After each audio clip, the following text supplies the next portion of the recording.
Hello, welcome back. ഇന്നത്തെ recipe ഉണ്ടല്ലോ, നമുക്ക് ഈസി ആയിട്ട് തന്നെ റെഡിയാക്കാൻ പറ്റിയ പെട്ടെന്ന് റെഡിയാക്കാൻ പറ്റിയ നല്ല അടിപൊളിയായിട്ടുള്ളൊരു ജപ്പാൻ ചിക്കൻ്റെ റെസിപ്പിയാണ് കേട്ടോ. ഇത് സ്റ്റാർട്ടറായിട്ടോ അല്ലെങ്കിൽ ചപ്പാത്തിൻ്റെ കൂടെയോ പൊറോട്ടൻ്റെ കൂടെയെല്ലാം കഴിക്കാൻ പറ്റിയ കിട്ടില്ലനായിട്ടുള്ള ഒരു ഐറ്റമാണ്. അപ്പോൾ വീഡിയോയിലേക്ക് പോവാം. ആദ്യം തന്നെ ഉണ്ടല്ലോ, ഞാൻ കുറച്ച് ചിക്കൻ എടുത്തിട്ടുണ്ട്. ഇത് ഒരു 1/2 കിലോനോളം കുറച്ച് കുറവാണ്, ഒരു 400 ഗ്രാമോളം വരും. ഇനി നമുക്ക് ഈ ഒരു ചിക്കൻ ഉണ്ടല്ലോ ഒന്ന് മാരിനേറ്റ് ചെയ്തെടുക്കണം. ഇതിലേക്ക് 1 ടീസ്പൂണ് കുരുമുളക് പൊടിയാണ് ചേർത്ത് കൊടുക്കുന്നത്. പൗഡറാണ് കേട്ടോ, ക്രഷ് ചെയ്തല്ല, പൗഡർ തന്നെ ചേർത്ത് കൊടുക്കണേ. പിന്നെ ഉണ്ടല്ലോ, ഇതിലേക്ക് ചേർത്ത് കൊടുക്കുന്നത് 1/4 കപ്പ് കോൺഫ്ലവർ ആണ്. 1/4 കപ്പ് അല്ലെങ്കിൽ 3 ടേബിൾ സ്പൂൺ 2 ടേബിൾ സ്പൂൺ അങ്ങനെ എടുക്കാം. നമ്മൾ ചിക്കൻ്റെ അളവിനനുസരിച്ചിട്ട് അങ്ങനെ ചേർത്ത് കൊടുത്താൽ മതി. പിന്നെ ഇതേ അളവിൽ തന്നെയാണ് ഞാൻ ഇതിലേക്ക് മൈദപ്പൊടിയും കൂടെ ചേർത്ത് കൊടുക്കുന്നത്.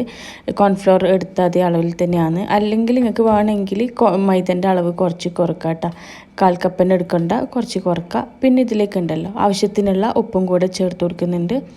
എന്നിട്ട് ആവശ്യത്തിന് കുറച്ച് ഇതിലൊന്ന് നനക്കാൻ വേണ്ടിയിട്ട് കുറച്ച് വെള്ളം കൂടി ഒഴിച്ച് കൊടുത്തിട്ട് നന്നായിട്ടൊന്ന് കൈവച്ചിട്ട് തന്നെ ഒന്ന് മാരിനേറ്റ് ചെയ്തെടുക്കുക കേട്ടോ. അപ്പം ഇത് കോൺഫ്ലോറും മൈദലായതുകൊണ്ട് തന്നെ കുറച്ചിങ്ങനെ സ്റ്റിക്കി ആയിരിക്കും. ഒന്ന് മാരിനേറ്റ് ചെയ്തെടുക്കാൻ അല്ല ഇതുപോലെ കുഴച്ചെടുക്കാൻ കുറച്ച് പാടായിരിക്കും. അപ്പോൾ കൈവച്ചിട്ട് തന്നെ നന്നായിട്ടൊന്ന് കോട്ട് ചെയ്തെടുക്കുക കേട്ടോ. ഈ ചിക്കന് റെസ്റ്റ് ചെയ്യാനൊന്നും വെക്കണമെന്നില്ല കേട്ടോ. വേണമെങ്കിൽ 5 മിനിറ്റിൽ അങ്ങനെ വെച്ചാൽ മതി. ഇതിപ്പോൾ ഇങ്ങനെ തന്നെ ഡയറക്റ്റ് അങ്ങനെ തന്നെ ഞാൻ ഫ്രൈ ചെയ്തെടുക്കുകയാണ് ചെയ്യുന്നത്. അപ്പോൾ ഡീപ്പ് ഫ്രൈ ആണ് കേട്ടോ ചെയ്യുന്നത്. സൺഫ്ലവർ ഓയിൽ കുറച്ച് വെച്ചിട്ടുണ്ട്, മുങ്ങാൻ ആവശ്യമില്ലത്ര എടുത്തിട്ടുണ്ട് കേട്ടോ. അപ്പോൾ അതെല്ലാം നല്ലോണം ഒന്ന് ചൂടായി വരുന്ന സമയത്ത് ഇത് ഓരോന്നായിട്ടൊന്ന് പാനിലേക്ക് ഇട്ട് കൊടുക്കുന്നുണ്ട്. ഇനിയുണ്ടല്ലോ, മീഡിയം ഫ്ലെയിമിൽ വെച്ചിട്ടാണ് കേട്ടോ കുക്ക് ചെയ്യാൻ വേണ്ടിയിട്ട്. ഹൈ ഫ്ലെയിം ആക്കി കഴിഞ്ഞാൽ ഇത് മൈദപ്പൊടിയും കോൺഫ്ലോറൊക്കെ ആയതുകൊണ്ട് തന്നെ ഉണ്ടല്ലോ പെട്ടെന്ന് തന്നെ കരിഞ്ഞ് പോകും. പുറം മാത്രം പെട്ടെന്ന് കരിഞ്ഞ് പോകും, ഉള്ളൊന്നും കുക്കാവാണ്ട്. അപ്പോൾ മീഡിയം ഫ്ലെയിമിൽ വെച്ചിട്ട് 2 സൈഡൊന്ന് തിരിച്ച് മറിച്ചിലിട്ടിട്ട് നല്ലോണം ഒന്ന് ഫ്രൈ ചെയ്തെടുക്കുക കേട്ടോ. അപ്പോൾ ഇതാ ചിക്കനെല്ലാം നല്ല ഫ്രൈ ആയി വന്നിട്ടുണ്ട്. ഇതെല്ലാം പോലത്തെ ഒരു പരിവാകുമ്പോൾ ഉണ്ടല്ലോ ഇത് കോരിയിട്ട് മാറ്റാം കേട്ടോ.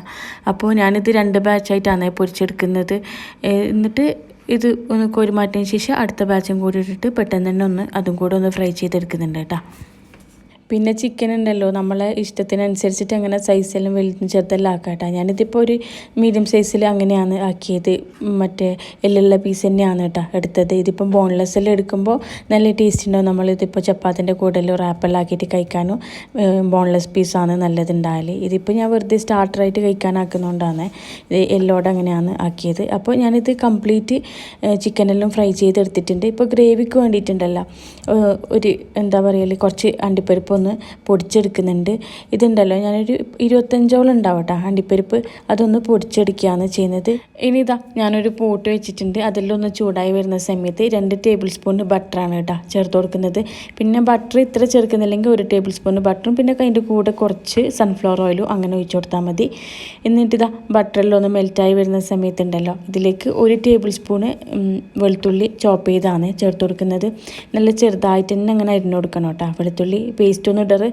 എന്നിട്ട് ഇതാ ഇതിൻ്റെ ഉള്ളിൽ ഒരു പച്ചമണം പോകുന്നവരെ ഒന്ന് വഴറ്റിയെടുക്കുന്നുണ്ട്. പിന്നെ ഇതിലേക്കുണ്ടല്ലോ നമുക്ക് വേണ്ടത് 3 ഇതാണ് കേട്ടോ പച്ചമുളകാണ്.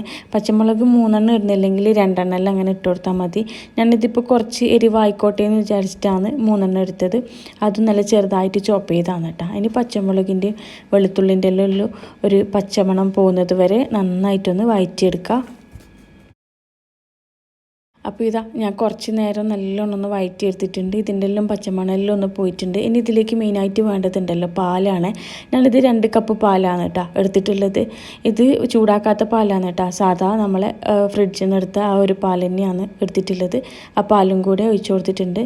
എന്നിട്ടിതാ നന്നായിട്ടൊന്ന് ഇതെല്ലാം ഒന്ന് മിക്സ് ആക്കിയിട്ട് എടുക്കുന്നുണ്ട് കേട്ടോ. അപ്പോൾ ഇതാ പാലെല്ലാം ഒന്ന് തിളച്ച് വരുന്നുണ്ട്. ഈ സമയത്തുണ്ടല്ലോ നമ്മൾ നേരത്തെ പൗഡറാക്കി വെച്ചിട്ടില്ല അണ്ടിപ്പരിപ്പ് കുറച്ച്, അത് ചേർത്ത് കൊടുക്കുക. പിന്നെ അണ്ടിപ്പരിപ്പ് അതങ്ങനെ പൗഡർ ആക്കുന്നില്ലെങ്കിലുണ്ടല്ലോ കുറച്ച് വെള്ളത്തിൽ സോക്ക് ചെയ്ത് വെച്ചിട്ട് അതങ്ങനെ പേസ്റ്റ് ആക്കിയിട്ട് എടുത്താലും മതി. ഇതിപ്പം എല്ലാവരും മിക്സിയിലും ഇതിങ്ങനെ പൊടിഞ്ഞ് കിട്ടണമെന്നില്ലല്ലോ. അങ്ങനെ ആണെങ്കിൽ ഇത് പേസ്റ്റ് ആക്കിയിട്ട് എടുക്കുകയും ചെയ്യട്ടെ. കുറച്ച് വെള്ളത്തിൽ അങ്ങനെ സോക്ക് ചെയ്തിട്ട് ആ ഒരു പേസ്റ്റ് അങ്ങനെ ചേർത്ത് കൊടുത്താൽ മതി. പിന്നെ പാല് തിളക്കുന്ന സമയത്ത് തന്നെ ചേർത്ത് കൊടുക്കണം കേട്ടോ, അതിന് മുമ്പ് ചേർക്കരുത്. എന്നിട്ട് ഇതാ കുറച്ച് കുറച്ച് ഉപ്പും കൂടെ ചേർത്ത് കൊടുത്തിട്ടുണ്ട്. എന്നിട്ട് എല്ലാം കൂടെ നന്നായിട്ടൊന്ന് മിക്സ് ആക്കിയിട്ട് എടുക്കുന്നുണ്ട്.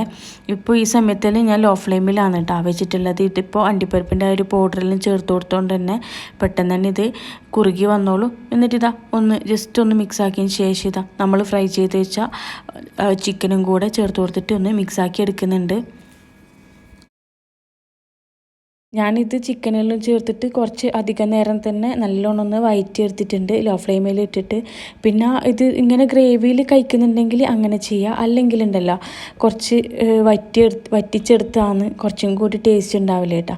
ഇതിപ്പോൾ ചൂടെല്ലാം പോയി കഴിഞ്ഞാൽ തനിയെ കുറച്ചിങ്ങനെ വറ്റി വരും. അപ്പോൾ അതിന് കണക്കായിട്ട് അങ്ങനെ പാലും ഇതെല്ലാം ചേർത്ത് കൊടുത്താൽ മതി കേട്ടോ.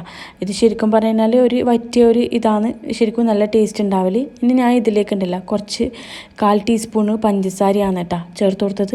പഞ്ചസാര ഒരു ടേസ്റ്റിലൊന്ന് ബാലൻസ് ചെയ്യാൻ വേണ്ടിയിട്ടാണ് ചേർത്തത്. ഇതിൻ്റെ ടേസ്റ്റ് ഉണ്ടല്ലോ നല്ല എരിവും ഉപ്പും പഞ്ചസാരയെല്ലാം ചേർന്നൊരു നല്ല അടിപൊളിയായിട്ടുള്ളൊരു ടേസ്റ്റാണ് കേട്ടോ. എന്തായാലും ഇൻഷാല്ലാ ഇതൊന്നും ട്രൈ ചെയ്തിട്ടില്ലെങ്കിൽ എന്തായാലും ഒന്ന് ട്രൈ ചെയ്ത് നോക്കണേ. എന്നിട്ട് ഇതാ പഞ്ചസാരയെല്ലാം ഒന്ന് ചേർത്തിട്ട് നന്നായിട്ടൊന്ന് മിക്സ് ആക്കിയിട്ട് എടുക്കുകയെന്ന്. പിന്നെ വേണമെങ്കിലുണ്ടല്ലോ നമുക്ക് ഇതെല്ലാം പോലത്തെ ഒരു പരിവാവില്ലേ, അന്നേരം ഫ്ലെയിം ഓഫ് ചെയ്ത് കൊടുക്കുക. ഇതിപ്പോൾ കുറച്ച് ഗ്രേവിയിലാണ് കേട്ടോ അല്ലാതെ കുറച്ച് തിക്കായിട്ടുള്ളൊരു ഗ്രേവിയാണ്. ഞാൻ ഇതിനേക്കാളും അങ്ങനെ വറ്റിച്ചെടുക്കുകയാണ് കേട്ടോ ചെയ്യുന്നത്. ഇതിപ്പോൾ ചപ്പാത്തിക്കെല്ലാം ആകുമ്പോൾ കുറച്ച് ഗ്രേവി വേണമല്ലോ. അപ്പോൾ ചൂടോടെ കഴിക്കുമ്പോൾ കേട്ടോ ഗ്രേവി കിട്ടും. ഒരു ചൂടെല്ലാം പോയി കഴിഞ്ഞാൽ ഗ്രേവിയെല്ലാം അങ്ങനെ വറ്റി വരും. അപ്പോൾ ഇങ്ങനെ ഈ ഒരു സമയത്ത് വേണമെങ്കിൽ നമുക്ക് ഫ്ലെയിം ഓഫ് ചെയ്യുക, അല്ലെങ്കിൽ കുറച്ച് നേരം കൂടി ഇങ്ങനെ ഒന്ന് വഴറ്റിയെടുക്കുക. പിന്നെ ഞാൻ ഇതിലേക്കുണ്ടല്ലോ മല്ലിയിലയാണ് കേട്ടോ ചേർത്ത് കൊടുക്കുന്നത്. കുറച്ച് അധികം തന്നെ എടുത്തിട്ടുണ്ട്. ഒരു കൈപ്പിടിയിൽ അങ്ങനെ ഉണ്ടാവും കേട്ടോ. അപ്പോൾ ഇതാ ഞാൻ ഈ മല്ലിയിലെല്ലാം ചേർത്തിട്ടുണ്ടല്ലോ നന്നായിട്ടൊന്ന് മിക്സാക്കി എടുക്കുന്നുണ്ട്. നല്ല ടേസ്റ്റി ആയിട്ടുള്ള നല്ല ക്രീമി ആയിട്ടുള്ള നമ്മൾ ജപ്പാൻ ചിക്കൻ റെസിപ്പി റെഡി ആയിട്ടുണ്ട്. പിന്നെ ഇതുണ്ടല്ലോ ശരിക്കും നല്ല ചൂടോടെ തന്നെ കഴിക്കാനാണ് കേട്ടോ ടേസ്റ്റ് ഉണ്ടാവില്ല. ജപ്പാൻ ചിക്കന് ചൂടോടെ തന്നെ കഴിച്ചിട്ട് ഒന്ന് അഭിപ്രായമില്ലൊന്ന് പറയണം കേട്ടോ. ഇതൊന്ന് റെഡിയാക്കി നോക്കിയിട്ട് ഇതുവരെ ട്രൈ ചെയ്തിട്ടില്ലെങ്കിൽ ഇൻഷാല്ലാ എന്തായാലും ഒന്ന് ട്രൈ ചെയ്ത് നോക്ക്. പിന്നെ എൻ്റെ വീഡിയോ ഇഷ്ടപ്പെട്ടിട്ടുണ്ടെങ്കിൽ ലൈക്ക് ചെയ്യാനും ഷെയർ ചെയ്യാനും കമൻറ്റ് ചെയ്യാനൊന്നും മറക്കില്ല. ഇതുവരെ സബ്സ്ക്രൈബ് ചെയ്യാണ്ട് കാണുന്നുണ്ടെങ്കിലല്ല ഒന്ന് സബ്സ്ക്രൈബും കൂടെ ചെയ്യണേ. എൻ്റെ വീഡിയോ വലിയ കമൻറ്റെല്ലാം വരുമ്പോൾ എനിക്ക് നല്ല സന്തോഷമുണ്ട്. കുറേ ആളിങ്ങനെ പേഴ്സണലിയെല്ലാം വന്നിട്ട് പറയുന്നുണ്ട്. അപ്പോൾ നല്ല സന്തോഷമുണ്ട്. ഇൻഷാല്ലാ ഇനിയും നല്ല നല്ല റെസിപ്പീസ് എല്ലാം ആയിട്ട് വരുന്നവരേക്കും സീ യു ആൾ.